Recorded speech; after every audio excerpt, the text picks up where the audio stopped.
إنما يخشى الله من عباده العلماء. بسم اللہ الرحمن الرحیم. السلام علیکم ورحمۃ اللہ وبرکاتہ. دوستو، امید ہے کہ آپ سب خیر و عافیت سے ہوں گے. میرے عزیز ساتھیوں، آج آپ حضرات کی خدمت میں 3 بڑی مشہور روایتیں اور ان کی حقیقت پیش کر رہا ہوں. اس ویڈیو کو دھیان اور توجہ سے دیکھیں، انشاءاللہ بہت فائدہ ہوگا. اگر آپ ہمارے چینل پہ نئے ہیں تو چینل کو سبسکرائب کر لیجئے، ویڈیو کو لائک اور شیئر کریں. لوگوں تک صحیح بات اور دین پہنچانے میں آپ ہماری مدد فرمائیں. تو کرتے ہیں آج کا ویڈیو شروع. میرے ہاتھ میں کتاب ہے غیر معتبر روایات کا فنی جائزہ، جلد نمبر 2 ہے. اس کا صفحہ نمبر 388، 389، 390، 391 کھول کے دیکھیں گے تو آپ کو یہ تینوں روایتیں اور ان کی حقیقت معلوم پڑ جائے گی. سب سے پہلی روایت سنیں.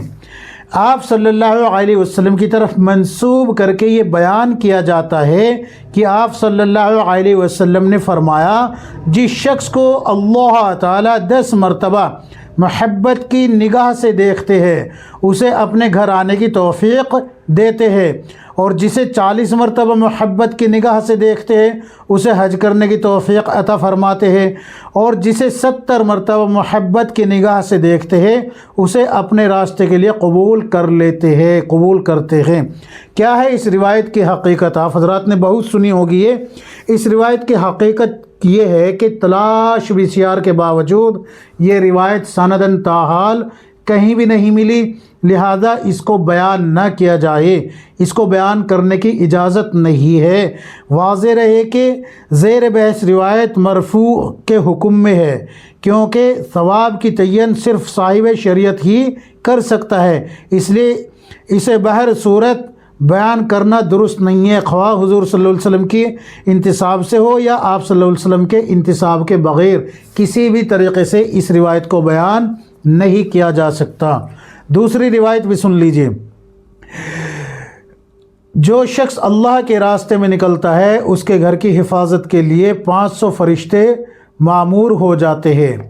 آپ حضرات نے بہت سنی ہوگی یہ روایت کہ رسول اللہ صلی اللہ علیہ وسلم نے فرمایا کہ جو شخص اللہ کے راستے میں نکلتا ہے اس کے گھر کی حفاظت کے لیے 500 فرشتے معمور ہو جاتے ہیں، یعنی کہ حفاظت کے لیے گھر پہ آ جاتے ہیں. کیا ہے اس روایت کی حقیقت؟ تلاش بسیار کے باوجود یہ روایت سندن تاحال کہیں بھی نہیں مل سکی، اس کو بھی بیان نہیں کر سکتے، اس کو بھی بیان کرنے کی اجازت نہیں ہے. بہت سے حضرات یہ اعتراض کر سکتے ہیں کہ بھئی یہ تو ساری کی ساری روایتیں آپ تبلیغی جماعت کے خلاف بول رہے ہیں.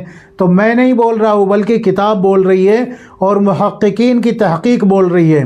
میرا کوئی دوش نہیں، میرا کوئی قصور نہیں ہے، میں تو صرف نقل کر رہا ہوں آپ حضرات کے سامنے کتابوں سے، وہ بھی معتبر کتابوں سے. تو یہ روایت بھی آپ بیان نہیں کر سکتے. تیسری روایت بھی سن لیجئے. ایک دفعہ کا ذکر ہے، آپ صلی اللہ علیہ وسلم تشریف فرما تھے کہ آپ صلی اللہ علیہ وسلم کے سامنے سے ایک یہودی کا جنازہ گزرا. اسے دیکھ کر آپ صلی اللہ علیہ وسلم کی آنکھوں میں آنسو آ گئے. صحابہ رضی اللہ عنہ نے عرض کیا، یا رسول اللہ یہ تو یہودی کا جنازہ ہے، آپ صلی اللہ علیہ وسلم کیوں روئی؟ آپ صلی اللہ علیہ وسلم نے فرمایا، میرا ایک امتی کلمے کے بغیر جہنم میں چلا گیا، یعنی کہ دنیا سے گیا تو جہنم میں گیا، میرا ایک امتی بغیر کلمے کے چلا گیا. آپ حضرات نے بہت سنی ہوگا اس روایت کو، بہت زیادہ سنی ہوگی. کیا ہے اس روایت کی حقیقت؟ اس روایت کی حقیقت جاننے سے پہلے یہ بات سمجھ لیجئے کہ صحیح بخاری میں ایک روایت موجود ہے، اللہ کے نبی صلی اللہ علیہ وسلم کے سامنے سے ایک یہودی کا جنازہ گزرتا ہے. آپ صلی اللہ علیہ وسلم اس جنازے کو دیکھ کر کھڑے ہو جاتے ہیں. تو صحابہ اکرام کہتے ہیں، یا رسول اللہ یہ تو یہودی کا جنازہ ہے. تو آپ صلی اللہ علیہ وسلم کہتے ہیں کہ ہے تو انسان ہونے کی وجہ سے یہ قابل احترام ہے. تو یہاں سے علماء نے ایک مسئلہ اخذ کیا ہے، اور وہ مسئلہ یہ کہ اگر کوئی غیر مسلم کا جنازہ آ جائے تو اس کو دیکھ کر کھڑا ہو سکتے ہیں، یہ مسئلہ اس روایت سے اخذ کیا جاتا ہے۔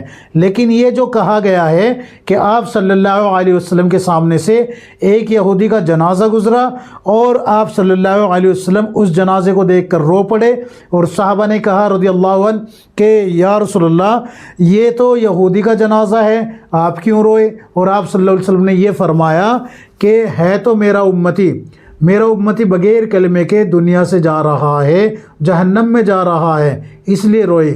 تو اس روایت کی کیا حقیقت ہے؟ تلاش بسیار کے باوجود یہ روایت سندن تاحال انہی الفاظ کے ساتھ کہیں بھی نہیں مل سکی، اور جب تک اس کی کوئی معتبر سند نہ ملے اسے آپ صلی اللہ علیہ وسلم کے انتساب سے بیان کرنا موقوف رکھا جائے، کیونکہ آپ صلی اللہ علیہ وسلم کی جانب صرف ایسا کلام و واقعہ ہی منسوب کیا جا سکتا ہے جو معتبر سند سے ثابت ہو۔ واللہ عالم۔ یہ پوری روایت کا میں نے خلاصہ تینوں کا آپ حضرات کے سامنے رکھ دیا ہے۔ امید ہے کہ بات کو سمجھیں گے، بیان کرنے سے رکیں گے، اور اگر کوئی اور بیان کرتا ہوا آپ حضرات کو ملتا ہے تو ان کو بھی احسن طریقے سے آرام سے سمجھانے کی کوشش کرے، بلکہ ان کو بھی روکنے کی کوشش کرے ان کو بھی روکنے کی۔ الحمدللہ ہم سوشل میڈیا پر بھی یہ کام کر رہے ہیں، یعنی کہ آپ حضرات کے سامنے ان روایتوں کو پیش کر رہے ہیں اور ان کو بیان کرنے سے روک رہے ہیں، اور اپنے بیان میں بھی ہم یہ بات کہتے ہیں کہ یہ روایتیں بیان نہ کی جائے۔ جمعہ کے بیان میں بھی میں یہ باتیں کہتا ہوں، اور جب عمومی بات رکھی جاتی ہے میری تب بھی میں یہ باتیں پیش کرتا ہوں کہ ایسی کوئی بھی روایت بیان نہ کی جائے جو کہ غیر معتبر ہو۔ امید ہے کہ بات کو سمجھ گئے ہوگے۔ اللہ تبارک و تعالی مجھے بھی آپ کو ہم سب کو کتاب و سنت کے مطابق زندگی گزارنے کی توفیق عطا فرمائے، آمین یا رب العالمین۔